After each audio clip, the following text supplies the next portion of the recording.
Kranj je Prešernovo mesto in vsako leto ob 8. februarju ga oživijo prireditve v pesnikovo čast. Tudi v Mestni knjižnici Kranj smo pripravili pester program. V pritličju knjižnice so si obiskovalci lahko ogledali razstavo o Tomažu Pircu, zdravilcu in porodničarju iz časa Prešernovega življenja. V naši prelepi Mestni knjižnici v Kranju predstavljamo razstavo o Tomažu Pircu, ranocelniku in porodničarju in tudi prijatelju dr. Franceta Prešerna. Zakaj ranocelnik? V 19. stoletju je bilo na Kranjskem, v deželi Kranjski, zelo malo univerzitetno izobraženih zdravnikov in zato so jih nadomeščali kirurgi oziroma ranocelniki, ki so bili večinoma tudi porodničarji. Med ranocelniki oziroma nižjimi kirurgi, kot so se tudi imenovali, je na Kranjskem izstopal Tomaž Pirc, ki je bil rojen 1813. leta v Kranju na Roženvenskem klancu v hiši, ki še danes stoji. Oče ga je namenil za uk čevljarja, vendar je bistri fantič izbral drugo pot. Najprej se je učil običajne obrti pri brivcu Kosu, ki je bil pa tudi že neke vrste ranocelnik. Potem je pa naredil prvo gimnazijo in nato se je pa vpisal v mediko-kirurški licej v Ljubljani.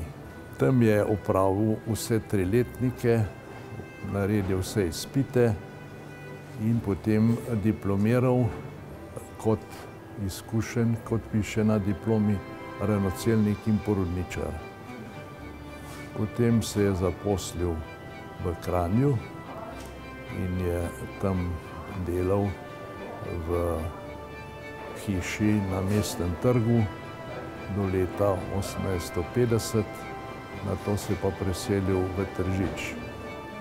Leta 1846 se je dr. France Prešeren preselil v Kranj, kjer je dobil samostojno advokaturo, pravzaprav prvo v njegovem življenju. In med prijatelje, ki jih je imel kar nekaj v Kranju, je sodil tudi Tomaž Pirc, ki je pesnika zelo občudoval, čeprav je pozneje dejal, da njegove pesniške veličine za njo še ni vedel. Imel ga je pa rad kot dobrosrčnega, blagega in prijaznega človeka. O teh svojih spominih na Prešerna je pozneje pripovedoval Francetu Levcu, ki je bil sicer urednik, pesnik, slavstveni zgodovinar in ki je potem pozneje obiskal Pirca v Tržiču in te zapiski so ohranjeni v NUK-u. Pirc je tudi po svojih močeh pomagal pri zdravstvenih težavah Prešerna, ki so bile kar velike zaradi jetrne ciroze in je to vse opravljal brezplačno. Medtem ko je pa njegov uradni zdravnik, osebni zdravnik, dr. Bežek, po Prešernovi smrti zaračunal 50 goldinarjev. To je bil kar velik denar, če vemo, da je bila delavska plača 10 goldinarjev. Ko sem leta 1962 nastopil svojo službo kot splošni zdravnik v Tržiču, me je opozoril na Tomaža Pirca takratni vodja muzeja, profesor Jože Rakovec. Pokazal mi je nekaj dokumentov in potem sem začel o tem pisati, najprej članke, potem večjo raziskavo sem objavil v Kranjskem zborniku.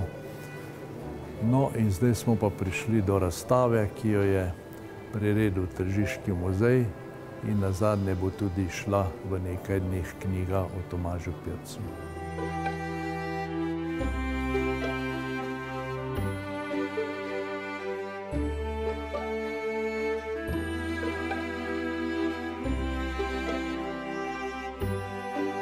V Gorenjski sobi so si obiskovalci lahko ogledali originalno izdajo Prešernovih poezij iz leta 1847 in prvo izdajo Zdravljice iz leta 1848.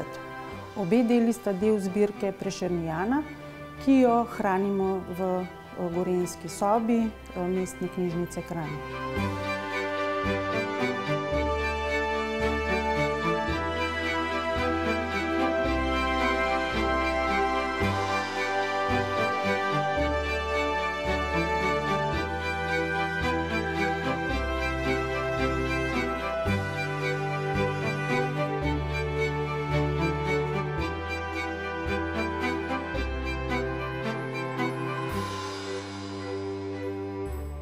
V tiskarni Jožeta Blaznika, ki smo jo gostili v knjižnici, so se obiskovalci pridružili tiskarju iz časa Prešerna. Uvodoma je najprej treba povedati, da smo v našem društvu kulturnih dejavnosti Vagant izjemno zadovoljni, da lahko že tretje leto gostujemo v Mestni knjižnici Kranj s našo Blaznikovo tiskarno. Res prijeten ambient, prijetni obiskovalci in upajmo, da so z našim delom tudi zadovoljni. Kaj predstavljamo? Predstavljamo Blaznikovo tiskarno, kjer so se pravzaprav natisnile prve Prešernove poezije. V naši tiskarni obiskovalci, ki pridejo v Mestno knjižnico Kranj, lastnoročno odtisnijo tisti del prepovedane Zdravljice, ki jo jaz kot predstavnik tiskarne Jožef Blaznik nisem smel natisniti. Nisem pa smel natisniti predvsem zaradi tega, ker je profesor Miklošič na Dunaju tretjo kitico označil kot neprimerno in tako tudi ni šla v tisk. V prvih poezijah ni šla Zdravljica, tudi v drugem ponatisu ni šla Zdravljica in potem šele moj prijatelj Blajvajs je ponatisnil Zdravljico v svojih rokodelskih novicah. Danes pa obiskovalci predvsem uživajo v tem, da poslušajo malce našo razlago in pa da s seboj domov odnesejo res tisti delček kulture, tisti delček Slovenije, tisti delček Kranja in tisti delček Prešerna.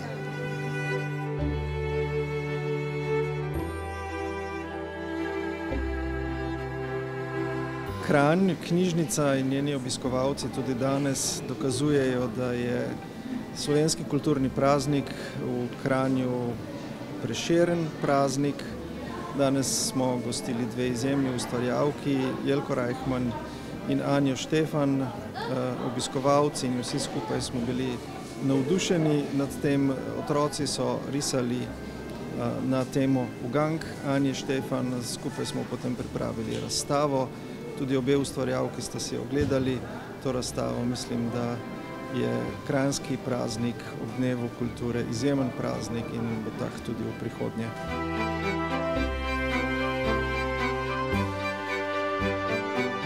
Na današnjem srečanju z obiskovalci knjižnice in tudi te moje male razstave sem bila prvič presenečena nad lepoto in veličastnostjo te knjižnice, ker sem se jo danes prvič res bolj ogledala.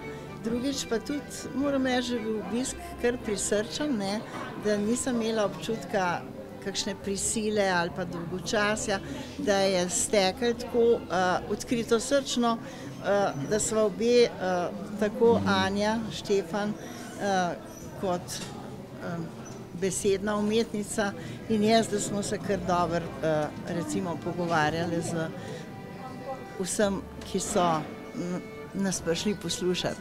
Drugače pa pogledala sem se tudi zdaj, kako otroci rišejo potem in moram reči, da je človeku kar neroden, se včasih so boljši, kot sem jaz sama. Res, tako so izvirni.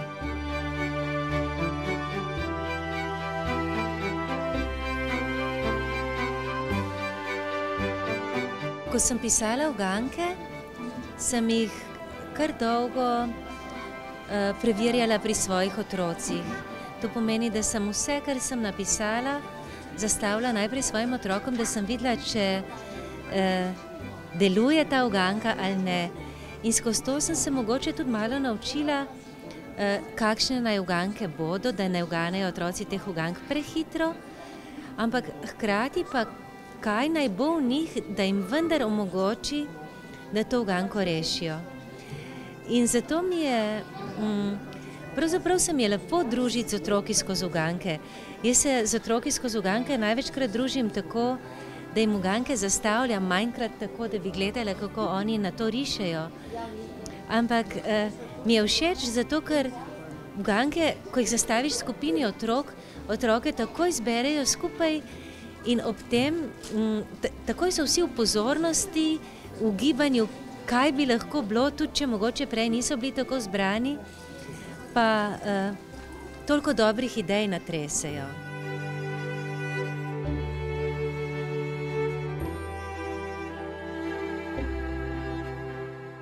Prešernov dan so popestrili tudi kranjski lajnarji. Zvoki njihovih lajn so pritegnili pozornost obiskovalcev knjižnice.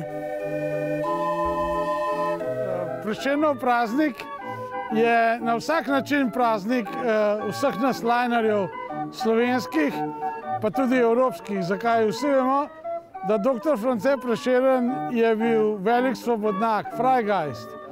In to smo na nek način tudi mi, lajnarji. Zato že od vsega začetka sodelujemo pri tem Prešernovem snu. Imamo tak slovenski velik praznik lajnarski, zberemo se vsi aktivni in prizadevni lajnarji. Letos smo pa še posebno veseli in zadovoljni, da so nas povabili še noter v našo kranjsko dnevno sobo, v kranjsko mestno knjižnico, da bomo še znotraj te veličastne dvorane kulture popestrili in z našo dobro voljo razvedrili obiskovalce in vse Kranjčane in Kranjčanke.